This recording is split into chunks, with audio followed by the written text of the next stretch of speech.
Okey teman-teman, kembali lagi di channel Misteri Popular. Pastikan sudah klik tombol subscribe dan aktifkan loncengnya. Kali ini kita akan bahas tentang sejarah dan misteri Kiai Jangkung di Nogosari, Boyolali. Di Dukuh Jangkungan, Desa Gronggong, Kecamatan Nogosari, Boyolali, sepetak makam dengan pembatas berupa pagar tembok berwarna hijau tampak mencolok di tengah perkebunan jati desa setempat. Pagar tembok yang menjadi pembatas makam dihiasi kaligrafi kuning di dalamnya yang merupakan kutipan ayat suci Al-Quran.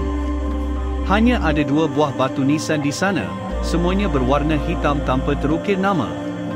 Satu batu nisan dilengkapi kijeng terletak di dalam pagar. Sisi kanan dan kiri nisan itu tertutup kain kafan putih, sementara bahagian tengahnya yang cekung dipenuhi bunga tabur. Meski tanpa ukiran, warga Gronggong percaya bahawa makam tersebut merupakan makam Mbah Jangkung.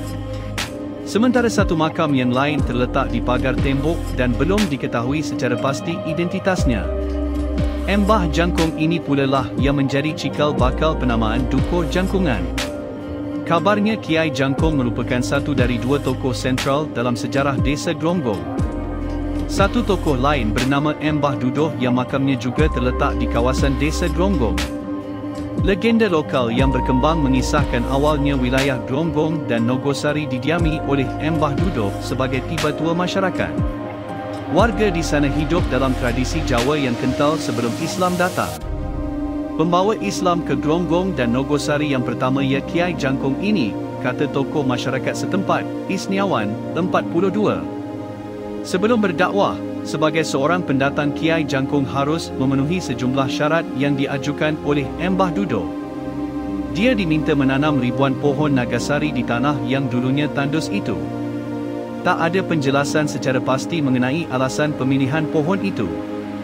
Namun kemudian nama Nagasari diabadikan sebagai nama Kecamatan Nogosari. Desa Gronggong menjadi ibu kota kecamatan itu. Berdasarkan penelusuran, pohon Nogosari merupakan pohon yang termasuk dalam jenis tumbuhan Sapotaceae atau sawo-sawoan. Tinggi pohon bisa mencapai 12 meter dan termasuk ke dalam jenis kayu keras. Isniawan menyebut pohon peninggalan Kiai Jangkung ini masih tersisa di sejumlah tempat seperti kawasan kantor desa Gronggong dan perkebunan warga. Sejak kedatangan Kiai Jangkung, Islam berkembang cukup pesat di Nogosari.